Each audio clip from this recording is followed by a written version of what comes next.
قولی الحمدللہ. میں راحلہ سلیم ڈاکٹر محمد سلیم کی وائف ہوں. الحمدللہ ہم لوگ بھوپال سے بلونگ کرتے ہیں. میرے ہسبینڈ نے پہلے اسلام قبول کیا. ایک جین فیملی سے بلونگ کرتے ہیں. میں اگروال فیملی سے تھی. میرا پرانا نام مانسی اگروال تھا. اور میرے ہسبینڈ نے جب اسلام قبول کیا تو میرے لیے میری لائف کا بہت ایک شاکنگ انسیڈنٹ تھا. میں نے فرسٹ ٹائم کسی کو پہلی بار دیکھے، میں نے کسی کو نماز پڑھتے ہوئے دیکھا. میں نے اچانک یہ اکثر کر کے ایک پرٹیکولر ٹائم ہوتا تھا اور یہ گھر سے کہیں چلے جاتے تھے اور میں ان سے پوچھتی تھی کہ آپ کہاں جاتے ہیں، تو یہ رپلائی کرتے تھے this is none of your business, you have to do your job. تو میں بھی خاموش ہو جاتی تھی. باقی میرے فادر ان لا سے اکثر ان کی ڈیبیٹ اور سب کچھ ہوا کرتا تھا، بٹ مجھے نہیں سمجھ میں آتا تھا کہ یہ ڈیبیٹ کیا ہے، یہ لوگ کس بات پہ اتنا زیادہ مطلب ان کا ڈیبیٹ اتنا ایگریسو موومنٹس پہ کیسے آ جاتا ہے. تو باقی پھر ایک دھیرے دھیرے جب مجھے یہ اسلام کے پہلے تو یہ لوگ نہیں بتائے، بٹ فرسٹ ٹائم جب میں نے ان کا فجر کی نماز تھی اور اچانک میری نیند کھلی اور میں نے ان کو نماز پڑھتے ہوئے دیکھا. میں نے ان سے پوچھا کہ آپ کیا نماز پڑھ رہے ہیں، کیونکہ صرف ٹیلی ویژن پہ دیکھا تھا کہ ہاں ایسے جو کرتے ہیں وہ نماز کے ایکشنز ہیں. میں نے ان سے پوچھا کہ آپ نماز پڑھ رہے ہیں. انہوں نے کہا کہ ہاں میں نماز پڑھ رہا ہوں. میں نے بالکل دیر نہیں کی میرے فادر ان لا کو بتانے میں. میں روم سے باہر نکل کے اور میں نے سب سے پہلے ان کو بتایا کہ پاپا جی آج ان کو میں نے نماز پڑھتے ہوئے دیکھا. تو انہوں نے مجھ سے کہا کہ ٹھیک ہے خاموش رہو، ابھی کسی سے کہنا نہیں، ہم دیکھیں گے کیا کر سکتے ہیں. اب وہ جو میری لائف کا مومنٹ تھا، وہاں سے میرے کو ایسا لگا کہ یہ کیا ہوا، مطلب یہ کیا کر رہے ہیں، ایسا کیوں کر رہے ہیں، یہ کہیں یہ کسی ایسے ویکتی سے تو نہیں مل گئے جو ان کو ٹیررزم کی طرف لے جا رہا ہے اور یہ ایسی چیزوں میں تو نہیں انوالو ہو جائیں گے. ایک بہت بڑا ڈر جو میرے اندر تھا وہ، اور on that time I was pregnant, تو میرے کو ایک بہت کھلبلی سی لگی رہتی تھی کہ یہ کیا چل رہا ہے، یہ کیا چل رہا ہے. پھر دھیرے دھیرے کر کے جب میں ان کی بکس وغیرہ جو المیرہ میں رکھی رہتی تھیں وہ میں پڑھنے لگی اور ڈھونڈنے لگی. یہ چھپا کے رکھا کرتے تھے اور مجھے جب بھی کوئی بک ملتی تھی تو پھر میں اس کو پڑھنے لگی. تو مجھے اس میں ایسا کچھ لگتا ضرور تھا کہ پتہ نہیں کچھ ہے، کوئی ڈیفرنٹ چیز ہے، کیونکہ میں نے دیکھا کہ ان کے اخلاق، ان کی سب چیزیں بالکل چینج ہو گئیں. جو یہ پہلے تھے اس سے یہ بالکل الگ ہو گئے. تو مجھے ایسا پرسنلی لگتا تھا کہ اس پلیٹ فارم نے ان کو ایسا کیا دیا جو میرے ہسبینڈ کو بالکل چینج کر کے رکھ دیا. مطلب الحمدللہ یہ اس سمے کوشش کرتے تھے کہ جو نبی کی سنتیں ہیں، جو ہمارے نبی صلی اللہ علیہ وسلم نے کیا، اپنی وائف کی مدد کرنا، اپنی وائف کے ساتھ کس طرح اس کے حقوق کی ادائیگی کرنا، یہ سب کچھ وہاں الحمدللہ کرنے لگے. اور مجھے جو ان کا یہ ڈراسٹیکل چینج تھا، جو ان کو اس پلیٹ فارم پہ آئے ہوئے 6 months یا 1 year ہوا ہوگا، وہ دیکھ کے میرے لیے ایک بہت بڑا ایک سرپرائز تھا کہ یہ کیا ہوا. پھر اس کے بعد مجھے لگا کہ نہیں، میں بھی اب اس کو جانتی ہوں، میں بھی اب پڑھوں گی. اور پھر میں اپنے فادر ان لا اور ان کی ڈیبیٹ سننے لگی. تو جینزم میں گاڈ کانسیپٹ ہے ہی نہیں. ہر وہ ویکتی جو بہت زیادہ علم حاصل کر لیتا ہے، بہت زیادہ نالج حاصل کر لیتا ہے، تو وہ ایک لمٹ پر آ کر نعوذ باللہ گاڈ کا وہ مقام حاصل کر لیتا ہے اور لوگ اسی کی پھر پوجا کرنے لگتے ہیں، اسی کی ورشپ کرنے لگتے ہیں.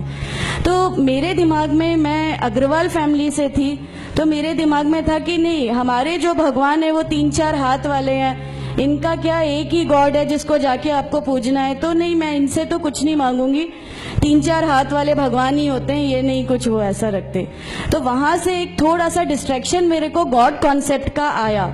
اور ایشور ہے جو اس دنیا کو چلا رہا ہے، یہ ہمیشہ میرے ایک ذہن میں رہتا تھا. تو مجھے میرے فادر ان لا کہیں نہ کہیں اس پلیٹ فارم پہ آ کے غلط لگنے لگے کہ نہیں، یہ جو کہہ رہے ہیں وہ صحیح ہے اور ان کی جو ڈیبیٹ ہے اس کا اینڈ جو ہے وہ یہ صحیح ہے. پھر دھیرے دھیرے کر کے مجھے ان کی چیزوں پہ یقین آنے لگا الحمدللہ. پھر ہمارے ایک فیملی فرینڈ ہیں، ان کے یہاں یہ مجھے لے گئے. وہاں پر کسی نے مجھ سے کہا کہ میں بہت بزرگ ہو چکا ہوں، کلیم صدیقی شاید ہیں، کلیم صدیقی صاحب ہیں، مجھے ان کا نام دھیان نہیں ہے اچھے سے، بٹ انہوں نے مجھ سے کہا بیٹا میں بہت بزرگ ہو چکا ہوں، میں چاہتا ہوں تم کلمہ پڑھ لو. میری زندگی رہے نہ رہے، میں آپ سے ملوں نہ ملوں، تو آپ کلمہ پڑھ لو۔ تو الحمدللہ میں نے کلمہ پڑھ لیا۔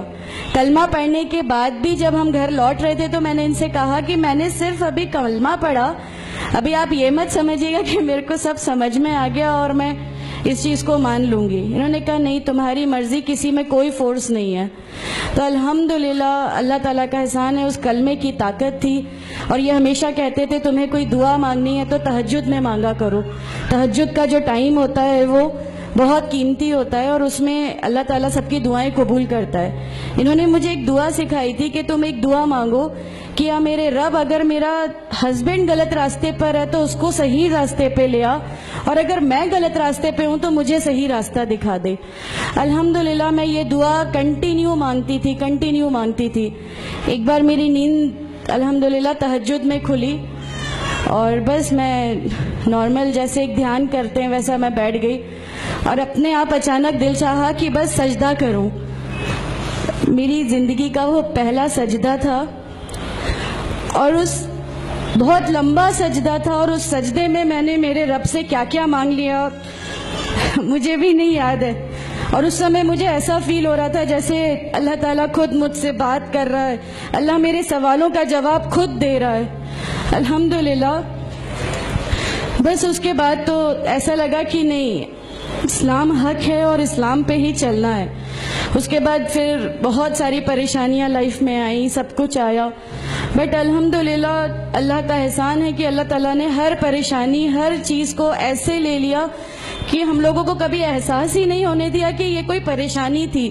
ایسا لگا کہ اللہ کی پوری راہ میں ہم لوگوں کو ریوارڈ ہی ملنا ہے اس چیز کا، اور اللہ ہمیں اس کا ریوارڈ ہی دیتا چلا جائے گا۔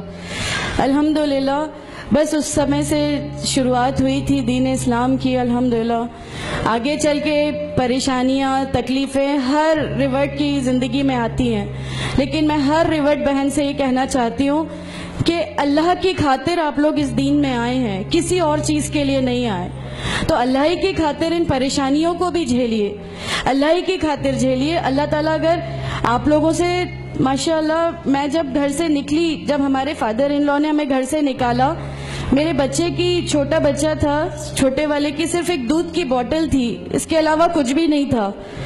میں جاب کرتی تھی، میں نے اپنے چھوٹے بیٹے کو ماں کے یہاں چھوڑ کے جایا کرتی تھی۔ میرے ممی پاپا بہت زیادہ ہم لوگوں سے ڈیٹیچ نہیں ہوئے تھے، ایک محبت تھی ان کو ہم سے، تو اس محبت کے کارن ان لوگوں نے کبھی ہمارا اس لیول تک اپوز نہیں کیا جو ان لاز کی طرف سے آیا۔